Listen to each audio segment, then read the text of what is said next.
Olá, eu sou a Nicole Tese e essa é a segunda vez que eu gravo esse vídeo porque eu fiz o favor de colocar o headset em cima do teclado e apertou o botão backspace e parou de gravar. Entre nesse trem do hype porque tá na hora de falar sobre Homem-Formiga e a Vespa. Nós vamos falar sobre o trailer, sobre quem são os personagens, o porquê de algumas coisas e levantar também algumas discussões. E se você gosta desse tipo de conteúdo, inscreva-se no canal.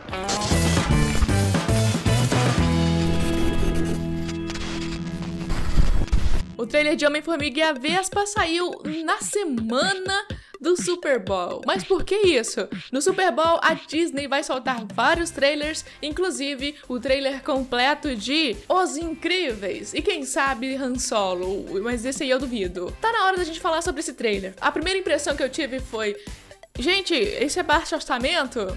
Porque é o que realmente tá aparecendo.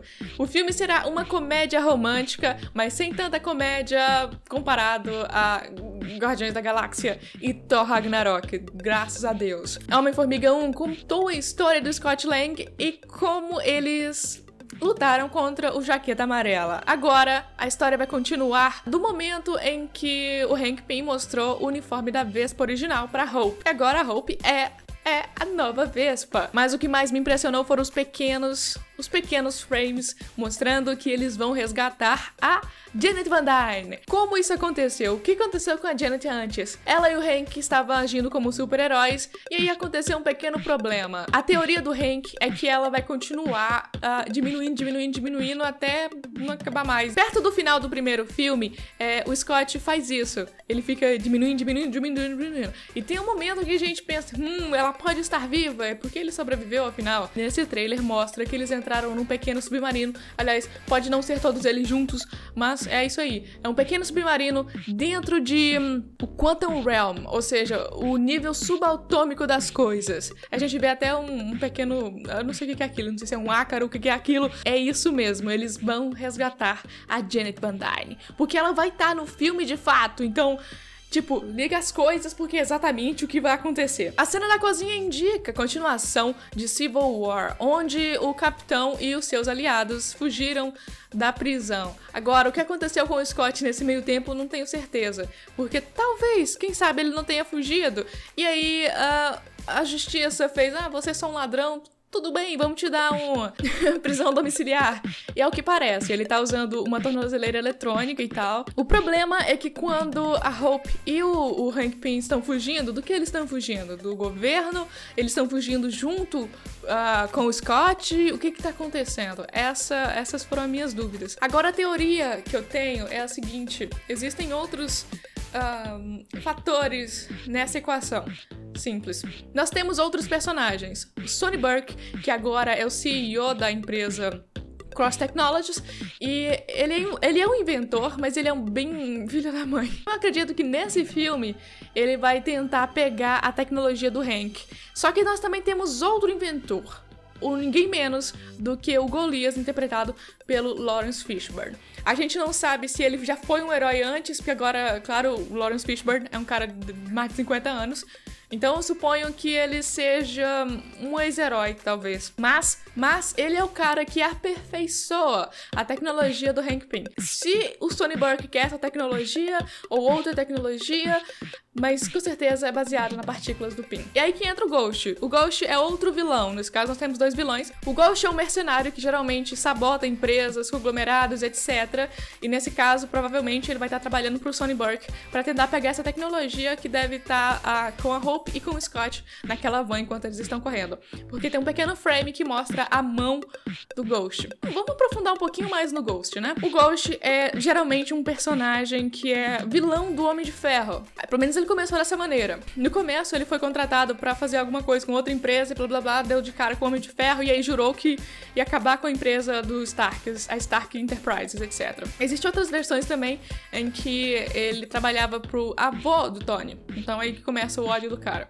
Mas a origem dele é um pouquinho complicada, porque nem ele sabe qual que é a origem verdadeira dele ou se o que ele lembra é verdade ou invenção na cabeça dele. Então esse cara sem nome, nós não temos um nome pra ele, apenas vamos chamar só de Ghost mesmo. Ele trabalhava pra essa empresa e ele tava desenvolvendo essa tecnologia muito incrível e etc. O cara tava trabalhando pra caramba e aí ele precisou tirar uma semana de férias, de folga. Quando ele voltou, ele descobriu que essa garota tinha morrido numa explosão de gás. Essa garota era a namorada dele e por alguma razão os chefes dessa empresa estavam explorando ela sexualmente. Os caras eram bem filha da puta mesmo. O cara ficou tão deprimido, tão triste da vida, sendo esse nerd super inteligente, com intelecto de gênio. Ele ficou super deprimido. E aí o que ele pensou? Eu tô sentindo muita dor, meu Deus do céu, tô sofrendo pra caralho. E aí ele merge com essa tecnologia. Essa tecnologia é como se fosse um AI, uma Artificial Intelligence, entendeu? E aí ele esquece quem ele é, não antes de matar todos os chefes dessa empresa. E aí que ele se torna um mercenário e geralmente é contratado pra sabotar empresas, e é isso que ele faz. Mas o cara não foi pra sempre um vilão, na verdade, ele acabou se juntando aos Thunderbolts, só que na era do Norman Osborn, ou seja, não muito positivo esse negócio. Mas ele entrou justamente para sabotar os planos do Osborn. E como o Osborn é um vilão maior do que ele era completamente contra esse negócio de juntar política, um complexo militar e empresas. Então ele tá ali para sabotar o Osborn. E ele também fez missões sob o comando do ninguém menos do que o Luke Cage, dos Thunderbolts. Então por aí ele já era um anti-herói. E até houve um momento em que ele deixou de odiar o Stark. Só que existe esse detalhe, nos quadrinhos é um homem. Só que agora no MCU é uma mulher, interpretada agora pela Hannah John Cameron. Ninguém reclamou, tá tudo bem, tá tudo certo, e agora a imagem dele tá muito bom. Pelo menos visualmente o vilão tá muito bom. Muito bom. Mas antes de continuar, eu queria trazer uma discussão. Na verdade, duas. Mas a primeira é a seguinte. O Scott Lang é protagonista desse filme por uma única razão. O Hank Pym não é considerado muito family friendly. Porque o cara é acusado de bater na Janet. E olha só, isso é meio que uma confusão. Ele sim fez isso, a ideia não era essa.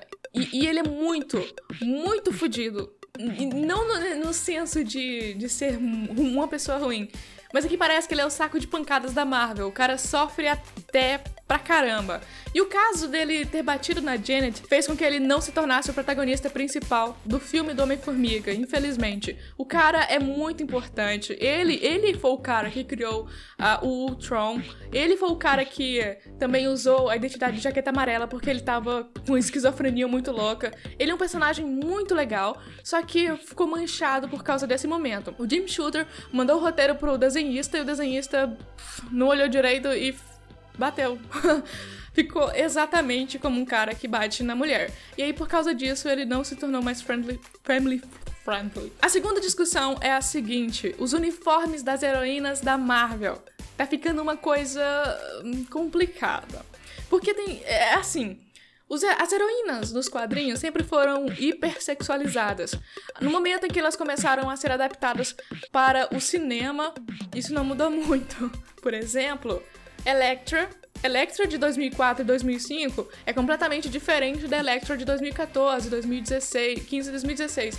Por quê? Porque agora nós temos essas discussões e a Marvel não pode entrar nessa discussão. Se ela fizer, por exemplo, deu certo com a Viúva Negra. Por quê? Porque tava certinho ali e não foi exatamente sexualizada demais. Mas aquilo também foi o começo do MCU, ou seja, eles estavam pensando no seguinte: o nosso público-alvo são os garotos. Então, o fato das mulheres serem hipersexualizadas nos quadrinhos não é um problema agora, mas vamos diminuir isso aí. Então, eles conseguiram fazer com que a Viúva Negra fosse muito bem utilizada, mas claro, eu vou reclamar de outras coisas só no vídeo sobre a Viúva Negra. Então, o uniforme da Viúva Negra é ótimo. A Scarlet é perfeita, né? Não tem nem o que reclamar. E o uniforme dela não era tão difícil de fazer. Então ficou muito legal, ficou sexy, ficou bonita e ficou poderosa pra caramba. Mas agora nós temos Capitã Marvel e nós temos a Vespa. E qual que é o problema com isso? O uniforme da Capitã Marvel parece que não entra nela direito, sabe? Da cintura pra cima, tudo perfeito. Da cintura pra baixo, not so much. Mas por que isso? A Marvel não pode, nesse momento, se envolver numa dessas discussões de internet. Entendeu? Então eles não vão fazer uma heroína hipersexualizada. Tem um negócio importante. A personagem tá bonitona lá no seu spandex, nos quadrinhos, e poderosa ao mesmo tempo. Só que se eles colocarem um spandex na Brie Larson, não vai ficar legal, porque ela não tem esse corpo, entendeu? Nem todas as heroínas terão esse corpo. Outra coisa, nessas duas personagens, tanto Capitã Marvel quanto a Vespa, as duas ficam péssimas da cintura pra baixo com os uniformes. Então eu não sei porquê. Eles estão usando esse tipo de material na roupa, sabe? Fica duro. E aí na hora que elas estão em certas posições não fica legal. Mas eu acho que tem outro ponto. Assim que o filme... Aliás, a Vespa tá pronta, né, velho? Mas ainda assim não ficou legal. Mas ficou realista. Esse é o negócio. Entendeu? Ficou realista. A Vespa tá toda suada, tá com rabo de cavalo, tá lutando ali. Então já é uma coisa super positiva. E o fato de todo mundo reclamar agora do uniforme da Capitã Marvel, gente, eu acho que é bom ter um pouco de paciência, porque ainda não tá pronto, e aquele é o primeiro uniforme dela, e possivelmente o uniforme que não é exatamente dela. Afinal, tá verde. Então aquilo lá é com certeza o uniforme do Marvel adaptado na Capitã Marvel. E no caso da Vespa, é realista o suficiente pra ficar bom, sabe? Então, tá bacana. Tem umas coisas esquisitas por causa do material da roupa. Mas ok, tá realista. E a Marvel não vai entrar nesse negócio de sexualizar as heroínas. Isso é uma coisa positiva, mas ao mesmo tempo a impede de utilizar um pouco mais de sensualidade das próprias personagens. E pra terminar nosso vídeo sobre o Homem-Formiga e a Vespa, a gente tem que falar de uma estreia dessa semana. Nada mais do que Altered Carbon. Tá começando a sair o review de algumas pessoas que têm acesso antes de todo mundo, e eu não sou uma dessas pessoas. Mas eu tenho grandes expectativas e eu acho que será uma boa série. Dia 2 agora, sexta-feira, sai Altered Carbon na Netflix. É claro, nos cinemas nós temos The Post. É um filme de Oscar, quem gosta de filme de Oscar que veja, mas nem todo filme de Oscar é bom. E nós temos também, claro, no topo das bilheterias, Jumanji, que continua, meu Deus do céu. E pra quem conhece The Room, claro, tem um Artista do Desastre, que eu assisti sim. Já tem opções de você ver no seu computadorzinho. Ou, pra quem conhece The Room, é uma boa opção. Mas pra quem não conhece, não vai fazer o mínimo sentido. No elenco nós temos o Paul Rudd, Michael Douglas, a Evangeline Lilly, Lawrence Fishburne e ninguém menos do que a Michelle Pfeiffer, a fantástica deusa mulher gato do Batman Returns. Então esse foi o Trem do Hype de hoje, eu espero que você tenha gostado. Se você tiver gostado, inscreva-se no canal, deixe o seu like e a gente se vê no próximo. Tchau!